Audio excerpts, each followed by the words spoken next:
राधे राधे बच्चों। तो आज की इस वीडियो में हम देखने वाले हैं क्लास 10th और 12th की इंग्लिश के एग्जाम में जो ग्रामर सेक्शन होता है उसमें प्रीपोजिशन टॉपिक जो है वो 1 या 2 नंबर का आपसे 100% पूछ लेता है। अगर आप आज के इस वीडियो को देख लेते हो तो आपको किसी भी प्रकार का कोई भी डाउट नहीं रहने वाला है। सारे जो डाउट्स हैं वो आपके आसानी से क्लियर हो जाएंगे। बस आपको इस वीडियो को स्टार्टिंग से लेकर लास्ट तक देखना है। और अगर आप चैनल पर नए हैं तो चैनल को सब्सक्राइब आप जरूर कीजिएगा। हमारे नोट्स लेने के लिए आप हमारे टेलीग्राम और व्हाट्सएप चैनल से भी जुड़ सकते हैं। आपको वहां पे फ्री ऑफ कॉस्ट सारे नोट्स आसानी से मिल जाने वाले हैं। इसके अलावा प्यारे बच्चों आप एक और चीज याद रखिएगा, ये जो आपको मैं सारी चीजें क्लियर कर रहा हूँ इसके अलावा भी सारे चैप्टर्स की और सारे क्लासेस की भी हमारे पास वीडियोस अवेलेबल है। आप चैनल को शेयर कर सकते हैं सभी लोगों तक ताकि सभी का भला हो सके। तो चलिए हम हमारा मेन टॉपिक जो है जिसका नाम प्रीपोजिशन है, जो सबसे ज्यादा कंफ्यूजिंग टॉपिक होता है, आज इस वीडियो में सारा क्लियर हो जाने वाला है। मैं कुछ एग्जांपल्स भी आपको दूंगा। एग्जांपल में कुछ ही दे पाऊंगा क्योंकि इसके बहुत सारे एग्जांपल मेरे पास रखे हुए हैं, लेकिन आपको अगर प्रैक्टिस करना है तो मैं पीडीएफ दे दूंगा, आप आसानी से प्रैक्टिस कर सकते हो। फिलहाल हमारा आज का जो टॉपिक रहेगा वो रहेगा प्रीपोजिशन किस तरह से इंग्लिश में ग्रामर में यूज करना होता है। तो प्यारे बच्चों सबसे इंपॉर्टेंट चीज अगर कुछ याद रखने लायक है तो इसकी डेफिनेशन देख लेते हैं कि प्रीपोजिशन होता क्या है। तो प्यारे बच्चों प्रीपोजिशन जो है वो दो शब्द से मिलकर बना है, प्री और पोजिशन। मतलब किसी चीज की, मान लीजिए आपके पास कोई ऑब्जेक्ट है, उस ऑब्जेक्ट की पोजीशन किस तरह से वो आपको दिखाना है। मान लीजिए मैं आपके सामने एक एग्जांपल लेता हूं। मेरे पास ये माइक है, ठीक है। इस माइक को अगर मैं हाथ के ऊपर रखता हूं, ठीक है ना, तो अपन कह सकते हैं कि इस माइक की जो पोजीशन है वो इस हैंड के ऊपर है, मतलब पाम पे है। तो अपन यहाँ पे ऑन का यूज कर सकते हैं, ठीक है। अगर मान लीजिए मैं इसको इसके नीचे लेकर जाता हूं तो यहाँ पर अपन अंडर का यूज भी कर सकते हैं, ठीक है ना, बीनीथ का यूज भी कर सकते हैं, ठीक है ना। मतलब हम इसको ओपन करते हैं तो इसके अंदर आपको माइक दिखाई दे रहा है, तो यहाँ पर हम इन का यूज कर सकते हैं। तो किस तरह से किसी चीज की पोजीशन होती है उसको डिस्क्राइब किया जाता है, तो यहाँ पे हम यूज करते हैं प्रीपोजिशन का। बहुत ही आसान सा टॉपिक है, वीडियो को देखने के बाद किसी भी तरह का कोई भी डाउट नहीं रहेगा। एग्जाम्पल मैं आपको लिमिटेड ही बता पाऊंगा, लेकिन मैं ऐसे एग्जाम्पल बता दूंगा जिससे आपके सारी प्रीपोजिशंस हैं वो लगभग लगभग कवर हो जाएंगी जो आपके एग्जाम के लिए जरूरी है। तो प्यारे बच्चों प्रीपोजिशन का मतलब तो मैंने आपको पहले ही क्लियर कर दिया है। किसी चीज की पोजीशन किस तरह से है वो बताने के लिए आपको प्रीपोजिशन का यूज करना होता है। तो प्यारे बच्चों सबसे पहले नंबर पे अपन देख लेते हैं कि किस तरह के क्वेश्चन एग्जाम में बनते हैं। सबसे पहले नंबर पे मैंने आपके सामने लिखा हुआ है यूज ऑफ सिंस। ये तो राजा है, मतलब 10th और 12th क्लास में 100% एक नंबर का क्वेश्चन जो है वो सिंस और फोर से ही रिलेटेड होगा। तो पहले अपन इन दोनों को ही समझ लेते हैं जो कि 100% 10th और 12th क्लास में पूछा जाता है। तो प्यारे बच्चों सबसे पहले लिखा हुआ है सिंस का यूज। तो याद रखिएगा सिंस का हिंदी में मीनिंग अगर देखें तो इसका मीनिंग होता है से, है ना। और इसका यूज कहां पर होता है, तो प्यारे बच्चों इसका यूज होता है टाइम को डिस्क्राइब करने के लिए। और इसका मेनली यूज होता है डेफिनेट टाइम के साथ में। मान लीजिए कोई व्यक्ति किसी काम को कर रहा है, ठीक है ना, और वो काम जो है वो डेफिनेट टाइम के हिसाब से हो रहा है, टाइम जो है वो फिक्स है, निश्चित समय है। तो इन कंडीशन आपको क्या यूज करना रहेगा, सिंस का। मतलब सर्टेन टाइम के साथ जो है वो सिंस लगेगा। जैसे मैं स्कूल जा रहा हूं तो मैं कहूंगा I am going to school, ठीक है। मैं सुबह से स्कूल जा रहा हूं तो मैं कहूंगा I have been going school, है ना, I have been going school since morning. तो यहां पे मैं क्या करूंगा, प्रेजेंट परफेक्ट टेंस जो है जिसमें सिंस और फॉर का यूज होता है, वहां पे मैं आपको इसके एग्जांपल लेके समझाऊंगा। चलिए अपन देखते हैं। अभी तो नॉर्मल बात याद रख रहा है कि सिंस का यूज होता है डेफिनेट टाइम के साथ, लेकिन बच्चों को यह समझ में नहीं आता कि ये डेफिनेट टाइम होता कैसा है। जैसे कि मान लीजिए यहाँ पे लिखा हुआ है 2022, 2022, 23, 24, 25, 26 कुछ भी हो सकता है। ये आपका टाइम फिक्स हो गया। जैसे कि मैं कह सकता हूं मैं 4 साल से सीहोर में पढ़ा रहा हूं, तो ये फिक्स नहीं हो पाए 4 साल कौन से हो गया हमें नहीं पता। लेकिन मैं ऐसा कह देता कि मैं 2022 से सीहोर में पढ़ा रहा हूं, तो मैं इंग्लिश में कहूंगा I have been teaching in Sehore since 2022। मतलब यहाँ पे जो टाइम है ना वो क्या हो गया है, फिक्स हो गया है ना। 2022 तो फिक्स है, कम से कम एटलीस्ट ये तो फिक्स है ना। तो अगर आपको कोई सा भी ईयर दिखाई देता है, जैसे 2022 हो गया, 23 हो गया, 24 हो गया, 25 हो गया, तो ये आपका फिक्स टाइम है, यहाँ पर सिंस लगेगा। इसके अलावा कोई सा भी डे लिखा आता है, जैसे संडे, मंडे, वेंसडे, कुछ भी लिखा आता है, ट्यूसडे, फ्राइडे, सैटरडे, कुछ भी लिखा आता है, तो इन कंडीशन में भी आपको सिंस का ही यूज करना है। जल्दी बताता हूं, थोड़ा स्पीडली समझिएगा, आपके पास भी टाइम कम है। तो एक तो ईयर जो एकदम क्लियरली लिखा हुआ है, और डे अगर डे का नेम लिखा हुआ है तो भी सेंस लगेगा। जैसे किसी मंथ का नेम आ जाता है, जैसे कि जुलाई से, ठीक है। जैसे कि मैं बोलता हूं मैं जुलाई से यूट्यूब पर पढ़ा रहा हूं, ठीक है, तो यहाँ पे टाइम फिक्स हो गया कि जुलाई, हाँ भाई ठीक है। तो अपन कह सकते हैं I have been teaching on YouTube since July, तो यहां पर भी सिंस लगेगा, ठीक है ना प्यारे बच्चों। अगर मान लीजिए अपन क्लॉक टाइमिंग की बात करें, जैसे 10 AM और 10 PM आ जाए, घड़ी का कोई भी टाइम आ जाए, तो वहां पर भी सिंस का यूज होगा। जैसे कि मैं बोलूं मैं 10 बजे से पढ़ा रहा हूं, तो अगर मैं किसी व्यक्ति को सामने से बताता हूं कि मैं 10 बजे से पढ़ा रहा हूं, तो मैं कहूंगा I have been teaching since 10। तो प्यारे बच्चों 10 बजे, वैसे तो 10 बजते सुबह शाम, लेकिन जिस कंडीशन में मैं सामने वाले को बताऊंगा ना, तो वो समझ जाएगा कि मैं किस टाइमिंग की बात कर रहा हूँ, सुबह की या शाम की। मान लीजिए मैं ये सेंटेंस शाम को बोलूंगा, शाम को बोलता हूँ मैं सुबह 10 बजे से पढ़ा रहा हूँ, तो उसके दिमाग में सुबह के 10 बजे ही आएंगे, है ना। मैं इवनिंग में बोलूंगा किसी व्यक्ति से, तो उसके दिमाग में ना सुबह का टाइम में आएगा कि हाँ ये सुबह 10 बजे की बात कर रहा है, ठीक है। तो मैं रिपीट करता हूं बेटा, डेफिनेट टाइम मतलब 2022, 23, 24, 25 में सेंस लगेगा, संडे, मंडे, ट्यूसडे, वेंसडे में सेंस लगेगा, किसी भी मंथ का नेम आएगा तो सेंस लगेगा, 10 AM 10 PM कोई सा भी घड़ी का टाइम आएगा सेंस लगेगा। इसके अलावा मॉर्निंग, इवनिंग, आफ्टरनून, नाइट, कोई सी भी डेट आएगी तो भी सेंस का यूज होगा। ये बात अपने दिमाग में भर लो आप, ठीक है ना। अब बात करते हैं अपन फोर का यूज कैसे करते हैं। इसका भी हिंदी में मीनिंग से ही होता है, ठीक है, इसका मीनिंग भी से होता है। कहां पर यूज होगा, बात को समझिए। मान लीजिए आपको यहां पे टाइम का ड्यूरेशन दिया हो, क्या दिया हो, टाइम का ड्यूरेशन, मतलब समय फिक्स नहीं दिया हो, टाइम का ड्यूरेशन दे दिया हो कि इतने से इतना, है ना। इन कंडीशन में आपको क्या लगाना होगा, फोर लगाना होगा, मतलब टाइम फिक्स नहीं हो पा रहा। अच्छा 2 बजे से बोला था तो फिक्स हो गया, लेकिन मान लीजिए मैं ऐसा बोल दूं 2 घंटे से, है ना, 2 आवर्स कह दिया है आपके सामने, तो आपको सेंस नहीं यूज करना, फोर यूज करना है। It is duration of the time. यहाँ पे टाइम का ड्यूरेशन दिया हुआ है, 2 घंटे हो गए, 2 दिन हो गए, 2 हफ्ते हो गए, 2 साल हो गए, 2 महीने हो गए, 2 मिनट हो गए, बहुत सारे साल हो गए। इन कंडीशन में आपको यूज करना पड़ेगा फोर का। ये बात आपको बढ़िया तरीके से याद रख लेना है। कुछ एग्जांपल्स में आपके सामने लेकर दिखाऊंगा तो आपके डाउट्स पूरी तरह से क्लियर हो जाने वाले हैं।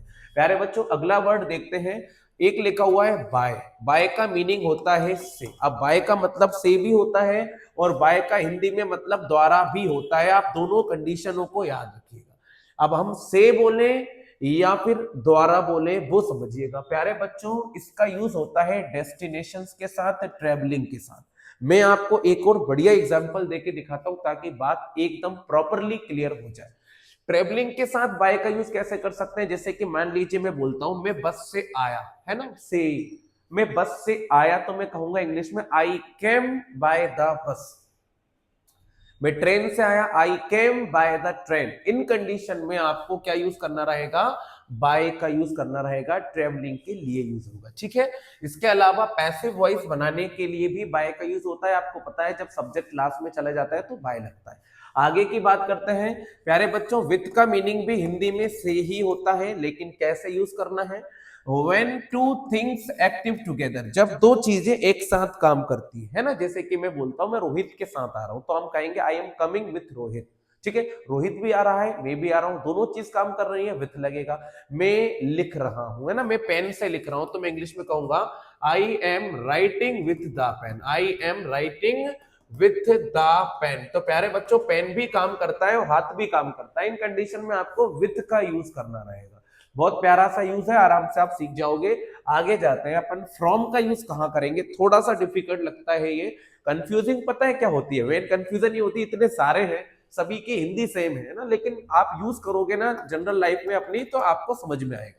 अब फ्रॉम का मतलब भी समझिएगा से होता है, लेकिन कहां यूज होगा, तो प्यारे बच्चों फ्रॉम का यूज एक तो टाइमिंग के साथ हो जाएगा, है ना, टाइमिंग के साथ, जैसे मंडे से फ्रॉम मंडे, है ना। और प्लेस के साथ भी यूज हो जाएगा, जैसे कि भोपाल से, फ्रॉम भोपाल, ठीक है ना। जैसे मैं भोपाल से हूं, आई एम फ्रॉम भोपाल, ठीक है ना। किसी सोर्स के लिए भी फ्रॉम का यूज हो सकता है। सोर्स का मतलब जैसे कि किसी चीज का जरिया, है ना, जैसे किसी चीज का स्रोत। जैसे मैं कहूं मैंने इंग्लिश आदित्य सर से सीखी है, तो मैं इंग्लिश में कहूंगा I learn English from Aditya sir, ठीक है। तो यहाँ पे हमने सोर्स की बात कर ली, तो अपन कहाँ पे किसका यूज कर लेंगे, फ्रॉम का यूज कर लेंगे, है ना। फ्रॉम की यूज 3 कंडीशन में कर रहे हैं। फर्स्ट कंडीशन टाइमिंग के साथ में, सेकंड कंडीशन प्लेस के साथ में, और थर्ड कंडीशन सोर्स के लिए भी इसका यूज हो जाता है। ये बात आपको दिमाग में भर लेनी है। इसके बाद अपन देखते हैं ऑफ का यूज कैसे करेंगे। तो प्यारे बच्चों ये बहुत इंपॉर्टेंट यूज है।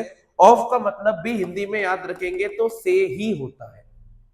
ऑफ का मतलब भी हिंदी में से ही होता है। इसको यूज कब करते हैं?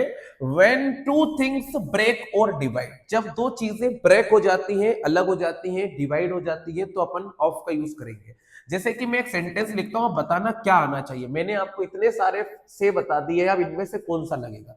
मान लीजिए मैं बोलता हूं द मंकी, है ना, मैंने लिख दिया the monkey jumped, the monkey jumped dash the tree. जो बंदर है वो कहां से कूद गया? पेड़ से कूद गया।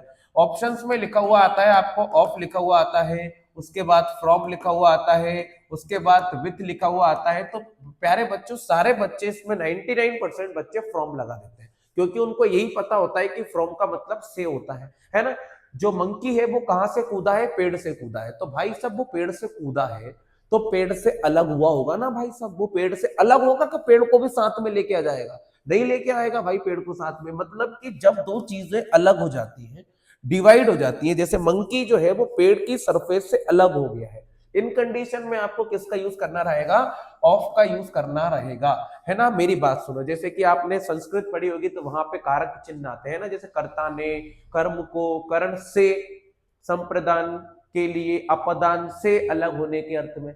मतलब आप लोग कोई चीज अलग करते हो तो वहां पे आपको से आता है, तो वहां पे ऑफ लगता है। इसके कई एग्जांपल है, जैसे कि स्विच ऑफ द फैन, है ना, फैन ऑफ कर दो, स्विच ऑफ बोलते हैं, O double F. Plane take off कर रहा है, टेक ऑफ कर रहा है मतलब अलग हो रहा है। अपन बोलते हैं कि आलू छील दो तो अपन बोलेंगे पील ऑफ द पोटैटोज। तो ऑफ का मतलब पता है क्या होता है? कोई चीज किसी सरफेस से अलग हो जाना, वहां पे हम ऑफ का यूज करेंगे। अभी मैं बहुत अच्छे अच्छे एग्जांपल आपको बताऊंगा, आपके दिमाग में भर जाएगा ये बिल्कुल परफेक्टली, आप बिल्कुल कंफ्यूजन में नहीं रहोगे। तो मैंने आपको अभी 6-7 यूज तो बता दिए हैं, इसको याद रखिएगा और एक बार और वीडियो को देख लोगे तो सब कुछ आसानी से समझ में आ जाएगा। अब नेक्स्ट वर्ड को देखिएगा, लिखा हुआ है आपके सामने थ्रू। थ्रू का मीनिंग क्या होता है? तो प्यारे बच्चों, इसका मतलब भी से ही होता है। से मतलब कैसे? अगर हम ट्रांसफॉर्मेशन या ट्रांसपेयरिंग चीजों की बात करेंगे, है ना, जैसे कि मान लीजिए कोई चीज एक मीडियम से दूसरे मीडियम में चले जाती है, तो वहां पे से के लिए हम थ्रू का यूज करते हैं। जैसे कि मैंने खिड़की से देखा, आई can say I looked through the window. ठीक है, मतलब यहाँ का मीडियम अलग है, वहां का मीडियम अलग है, यहाँ अंदर है, बाहर है। तो ऐसी कंडीशन में हम किसका यूज करेंगे? थ्रू का यूज करेंगे। बहुत इंपॉर्टेंट यूज है, 12th क्लास में पूछ लिया जाता है। अगला यूज देखते हैं, इनको कैसे यूज करना है। इनका हिंदी में मीनिंग अब चेंज हो गया है, मे हो गया है, ठीक है ना। अब से वाले खत्म हो गए हैं, मे वाले शुरू हो गए हैं। इनको प्लेस के साथ भी यूज कर सकते हैं, टाइम के साथ भी यूज कर सकते हैं। प्लेस के साथ कैसे? जैसे कि भोपाल में, मैं भोपाल में रहता हूं, आई लिव इन भोपाल। यहां पे अपन इनका यूज कर सकते हैं। टाइम के साथ भी यूज कर सकते हैं, जैसे इन द मॉर्निंग, है ना, इन द इवनिंग, ऐसे भी यूज किया जा सकता है। तो आपको मैं समझाऊंगा, भी सुनिएगा। एक और लिखा हुआ है इनटू। इनटू का मतलब भी में ही होता है ना, आप याद रखिएगा। इनटू का मतलब भी क्या होता है? में ही होता है। लेकिन इसको कब यूज करेंगे? जब आप किसी होलो सरफेस की बात करोगे। होलो सरफेस का मतलब, मान लीजिए आप पानी में बात कर रहे हो, है ना, पिगी बैंक में बात कर रहे हो, इन द केस आपको किसका यूज करना पड़ेगा? इनटू का यूज करना पड़ेगा। जैसे मैं पानी में कूदा, आई जम्प्ड इनटू द वाटर। ठीक है, आई जम्प्ड इनटू द वाटर, क्योंकि मैं पानी के अंदर भी जा सकता हूं। क्लियर हो गई बात? आगे की बात करते हैं कि ऑन का यूज कैसे करेंगे। तो प्यारे बच्चों, ऑन का मतलब होता है when a thing put up on another surface. जब कोई चीज किसी चीज के ऊपर रखी हुई है, तो वहां पे हम किसका यूज करेंगे? ऑन का। जैसे मैंने अभी आपको मोबाइल को ऊपर रख के दिखाया था हैंड पे, तो हम क्या बोलेंगे? On the palm. ठीक है ना। अब सुनिएगा ध्यान से, मैं यूज करके दिखाता हूं आपको। जैसे कि मान लीजिए मैंने एक सेंटेंस बोल दिया, मेरा मोबाइल जो है वो टेबल पर रखा हुआ है, तो हम कह सकते हैं my mobile is putting on the table. ठीक है ना। आगे सुनिएगा ध्यान से, आप बिल्कुल बिल्कुल समझ में आ जाएगा आपको। ऑन का यूज भी हो गया। इसका यूज टाइमिंग के साथ भी हो सकता है, जैसे संडे को और दिसंबर को, है ना, ऐसा सेंस में भी आप इसका यूज कर सकते हो। ठीक है, आगे देखते हैं क्या लिखा हुआ है। ये तो आपके लिए इतना ज्यादा जरूरी नहीं है। और अपॉन को देख लेते हैं। When someone moves on the another surface, मान लीजिए कोई व्यक्ति किसी सरफेस के ऊपर चढ़ रहा है, ऊपर की तरफ, आप यहाँ पे अपॉन का यूज कर सकते हो। ठीक है ना। तो आप याद रखिएगा, इसका बहुत इंपॉर्टेंट है ये भी। अब सबसे ज्यादा इंपॉर्टेंट केसेस स्टार्ट हो रहे हैं। ये तीनों 10th और 12th क्लास की जान है बेटा, ये 100% आपके एग्जाम में पूछा जाएगा। बिटवीन, अमंग और अमंगस्ट का यूज कैसे किया जाता है। तो प्यारे बच्चों, बिटवीन का यूज कब करोगे? जब कोई चीज है वो दो चीजों के बीच में रखी हुई है तो आपको बिटवीन का यूज करना रहेगा। मैं एग्जांपल लेता हूं, जैसे कि मान लीजिए मैंने ये मोबाइल ले लिया, ठीक है, और ये मोबाइल के बाद मैंने यहाँ पे आपके सामने एक बॉक्स लग गया, ठीक है, तो आप ये मोबाइल के बॉक्स के बीच में एक पेन रखा हुआ है, तो मैं इंग्लिश में कहूंगा the pen is in between the mobile and a box. मतलब दो चीजों के बीच में कोई चीज आ जाती है तो वहां पे आप किसका यूज करते हैं, वहां पे आप बिटवीन का यूज करते हैं। फिर से रिपीट करूंगा, जब एक चीज जो है वो दो चीजों के बीच में रखी हुई है तो आप वहां पे बिटवीन का यूज करेंगे। जैसे कि मैं कह सकता हूं कि सुधीर जो है वो शिवम और मोहित के बीच में बैठा हुआ है, सो आई कैन से Sudhir is sitting between Mohit and Shivam. ठीक है ना, आगे देखिएगा ध्यान से, जो भी एग्जांपल हो बस आपको ऐसे लेना है। अमंग का यूज कैसे करेंगे आप, when the things between more than two things, जब कोई चीज दो से ज्यादा के बीच में हो, सुनिएगा ध्यान से, जब कोई चीज दो से ज्यादा के बीच में हो पर काउंटेबल हो तो वहां पे क्या लगाएंगे, हम अमंग लगाएंगे। जैसे मैंने बच्चों को मिठाइयां बांटी, जो मैं कह सकता हूं आई डिस्ट्रीब्यूटेड स्वीट्स अमंग स्टूडेंट्स, कोई बच्चों को मिठाइयां बांटी है, दो से ज्यादा है, ठीक है, और काउंटेबल भी है। एक और लिखा हुआ है अमंग्स, इसका यूज ज्यादा पूछता नहीं है लेकिन समझ लीजिए, अमंग्स का यूज कब करेंगे, when the things between more than two things, जब कोई चीज दो से ज्यादा चीजों के बीच में हो जिसे हम गिन नहीं सकते, मतलब उस टाइम पर गिनना मुश्किल हो जाएगा, तो वहां पर हम अमंग्स का यूज भी कर सकते हैं। तो प्यारे बच्चों अगला यूज देख लेते हैं क्या लिखा हुआ है, बहुत ही ज्यादा इंपॉर्टेंट यूजेस आ गए हैं। अब जैसे कि यहाँ पे लिखा हुआ है टू, टू का यूज कहाँ करेंगे, जैसे कि मान लीजिए दो वर्ब आ जाए, दो वर्बों के बीच में टू लगेगा, जैसे कि वांट टू टीच, इसके बीच में टू आ गया है ना, दो वर्ब आपके सामने लिखे है ना, मान लीजिए यहाँ भी वर्ब है यहाँ भी वर्ब है तो बीच में टू लगेगा, जैसे कि रिफ्यूज्ड टू गो, उसने जाने से मना कर दिया, वांट टू टीच है ना, जैसे कि लाइक टू गो है ना, ऐसे आपको दो वर्बों के बीच में अगर ये आता है कोई भी फिलिंग द ब्लैंक्स तो टू लगेगा। इसका यूज एक और जगह पे होता है किसी चीज को प्रेफरेंस देने के लिए, जैसे कि मैं चाय लेना पसंद करता हूं या मुझे चाय चाहिए कॉफी के बदले, तो मैं कह सकता हूं I can say I prefer tea to coffee. अच्छा देन मत लगा देना, यहाँ पे देन भी एग्जांपल में लिख के देता है, जैसे कि मैं बोल सकता हूँ you are senior to me आएगा है ना, जैसे मैं आपसे बोल सकता हूँ you are senior to me आएगा, यहाँ पे बच्चा यहाँ पे देन लगा देता है। प्यारे बच्चों नो कंपैरिजन, यहाँ पे कंपैरिजन नहीं हो रहा है, ठीक है ना, टू लगेगा। आगे देखते हैं एट का यूज कहाँ करेंगे, इसका यूज शॉर्ट टाइमिंग के साथ, मतलब घड़ी के टाइम को बताने के लिए होता है, जैसे कि मैं सुबह 6 बजे उठता हूं तो मैं कह सकता हूं I wake up at 6 in the morning, तो यहां पर अपन एट का यूज कर सकते हैं। मैं 10 बजे स्कूल जाता हूं, आई गो टू स्कूल एट 10, यहाँ पे क्लॉक टाइमिंग के साथ आप एट का यूज कर सकते हो, स्पेसिफिक प्लेस के साथ भी यूज कर सकते हो, जैसे कि मैं एयरपोर्ट पर हूं तो हम कह सकते हैं I am at the airport, मैं रेलवे स्टेशन पर हूं तो आप कह सकते हो I am at the railway station, मैं घर पर हूं तो हम कह सकते हैं आई एम एट होम। ठीक है मेरे बच्चों, यहाँ पर हम एट का यूज कर सकते हैं। इसके अलावा किसी इवेंट या फेस्टिवल को डिस्क्राइब करने के लिए भी हम एट का यूज कर सकते हैं। अगर पेपर में ऐसा आ जाए ना I am space the airport, तो ऑन द एयरपोर्ट मत लिख देना, एट द एयरपोर्ट आएगा, हिंदी के हिसाब से मत चलना, कभी कभी गलत हो जाता है। अब हम बात करते हैं कि अंडर और बीनीथ का यूज कैसे करते हैं। तो प्यारे बच्चों अंडर का मतलब होता है when the surface does not touch to the object, मान लीजिए कोई चीज किसी चीज के नीचे है, मान लो मेरे पास ये है, ठीक है, ये मेरे हाथों के नीचे है, ठीक है, लेकिन टच नहीं कर रहा ना, नीचे तो है तो हम अंडर का यूज करेंगे। मान लीजिए कोई ऑब्जेक्ट जो है वो मेरे हाथ को छू भी रहा है और नीचे भी है, तो मैं यहाँ पे बीनीथ का यूज करूंगा। बात को समझने की जरूरत है, अंडर का यूज हम तब करते हैं जब when the surface does not touch the object, जब सरफेस जो है वो ऑब्जेक्ट को टच नहीं करती, और विनीत का यूज तब करते हैं when the surface touches the object, जब कोई सरफेस दूसरे ऑब्जेक्ट को टच करती है और नीचे होती है। ठीक है, अब हम बात करते हैं और कौन सी प्रेपोजिशन आपको कर लेना है। तो प्यारे बच्चों एक लिखा हुआ है एबव, एबव का मतलब ऊपर होता है, बिलो का मतलब नीचे होता है, एबव मतलब कोई लिस्ट में ऊपर और बिलो मतलब कोई लिस्ट में नीचे, अप मतलब ऊपर की तरफ, डाउन मतलब नीचे, बिसाइड मतलब बगल में, नेक्स्ट टू मतलब भी बगल में, इन फ्रंट ऑफ का मतलब कोई चीज आपके सामने हो,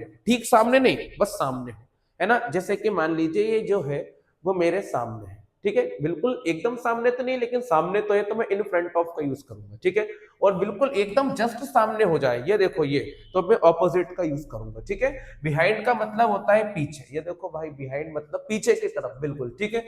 टूवर्ड्स मतलब किसी चीज की तरफ, ठीक है ना, अपवर्ड्स मतलब ऊपर की तरफ, डाउनवर्ड्स मतलब नीचे की तरफ, विद इन का मतलब होता है किसी चीज के अंदर अंदर, जैसे मैं 2 घंटे के अंदर अंदर आ रहा हूं तो इंग्लिश में क्या आएंगे, I am coming with in 2 hours. ठीक है, बिफोर का मतलब पहले होता है और आफ्टर का मतलब बाद में होता है। ठीक है, इसका मतलब भी बाद में ही होता है। बियॉन्ड का मतलब होता है किसी चीज के बिल्कुल परे। ठीक है ना, ओके। तो मैं कह सकता हूं जैसे कि प्यार मेरी सोच से बिल्कुल परे है, तो मैं कह सकता हूं love is beyond my thinking. ठीक है, अहेड ऑफ का मतलब होता है बेटा आगे, है ना। जैसे कि मैं बोलता हूं, जैसे मैं खड़ा हुआ हूं, आगे रोहित खड़ा हुआ है, तो कह सकता हूं Rohit is ahead of me, Rohit मुझसे आगे है। ठीक है, ऐसे आपको प्रेपोजिशनों को यूज करना है। कुछ एग्जांपल्स मैं आपको देना चाहूंगा जिससे आपके डाउट्स और भी अच्छी तरह से क्लियर हो जाए। जैसे कि फर्स्ट सेंटेंस के अंदर आपको सिंस और फोर का यूज करने के लिए दे दिया है। तो प्यारे बच्चों यहां पर देखो ईयर की बात हो रही है, 1 साल। अब ये फिक्स टाइम थोड़ी नहीं है, तो यहाँ पे अपन क्या लगा लेंगे, यहाँ पे अपन लगा लेंगे फोर लगा लेंगे। ठीक है ना, my book is kept days the self, मेरी किताब जो है वो सेल्फ के ऊपर किसी चीज के ऊपर रखी हुई है, तो ऑन लगेगा।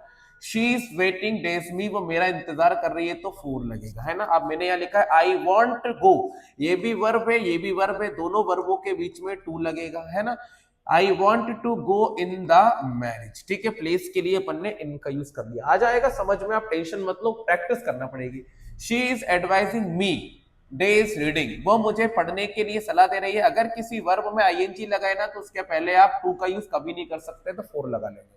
यहाँ पे देखो वर्ब लिखी है, तो आप यहाँ पे टू लगा देंगे। ठीक है ना, he reads days this books, वो इस किताब से पढ़ता है, तो यहाँ पे सोर्स की बात हो गई, फ्रॉम लगेगा। ठीक है, my mother lives days Bhopal, मेरी मम्मी भोपाल में रहती है, तो यहाँ पे इनका यूज हो जाएगा। इस तरह से आपको यूज करना है। और भी कुछ सेंटेंसेस मैं आपको बताता हूं ताकि आपके डाउट जो है वो बहुत ही अच्छी तरह से क्लियर हो जाए।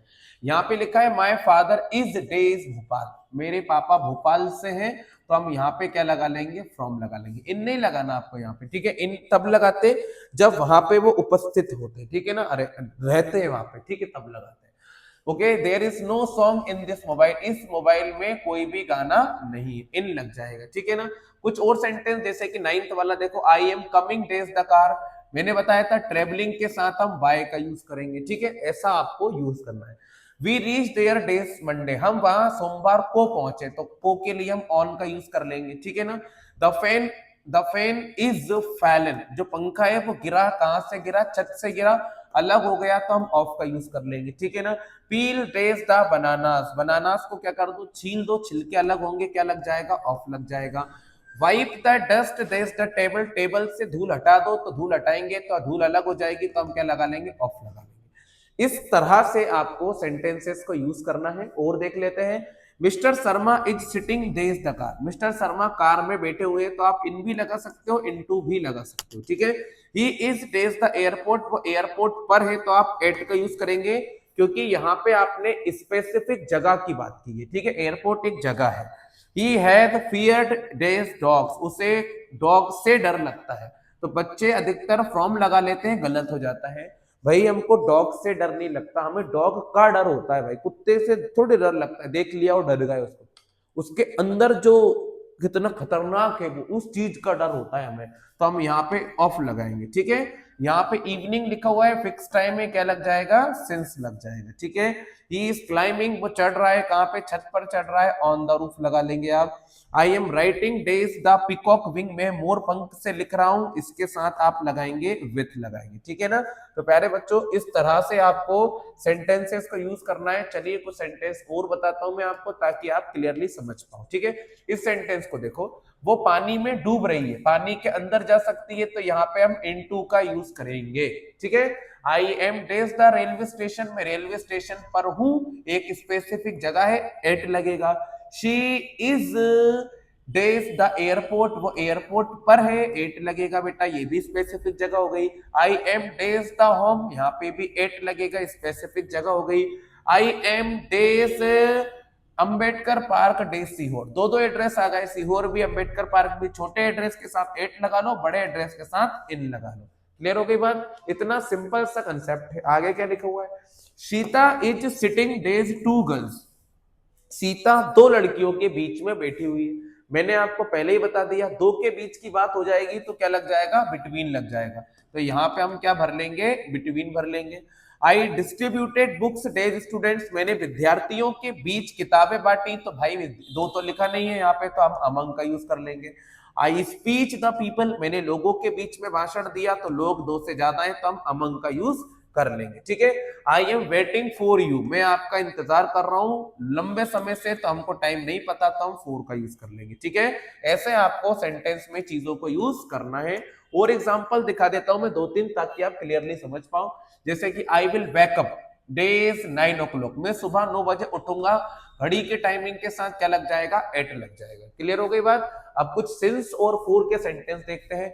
She has been living here 1999, तो यहाँ पे सिंस लगेगा, ये फिक्स टाइम हो गया। यहाँ पे 2 hours लिखा हुआ है, ये फिक्स टाइम नहीं है, क्या लगेगा, फॉर लगेगा। शी इज सिटिंग डेज मी, वो मेरे बगल में बैठी हुई, दो की बात तो हुई नहीं है, तो यहाँ पे हम क्या लगा लेंगे, बिसाइड लगा लेंगे। ठीक है।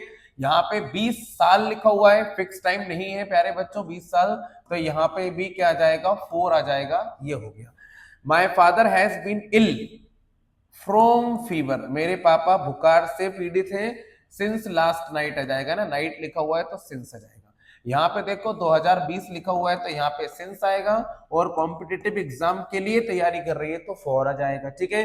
द थीफ जम्प्ड, जो चोर है वो कूदा, कहां से कूदा, छत पे से कूदा, अलग हो गया, तो यहाँ पे क्या आ जाएगा, ऑफ हो जाएगा। इस तरह से आपको ये प्रीपोजिशन है वो यूज करना है। वीडियो थोड़ा तेज लगा हो तो आप इसको थोड़ा सा कम स्पीड पे करके देख सकते हैं, टाइम कम है मेरे पास इसलिए। बाकी अगर आपको ये क्लियर हो गया है टॉपिक, तो आप सभी तक शेयर कीजिएगा। और ये प्रीपोजिशन वाला जो पार्ट है वो पूरा आज कंप्लीट हो गया है। आगे की 10th और 12th की वीडियोस अगर आपको चाहिए तो हमारी प्लेलिस्ट में जाइए, एक एक वीडियो को देख लीजिए, आपका मतलब बहुत अच्छा परसेंटेज बनेगा। जय श्री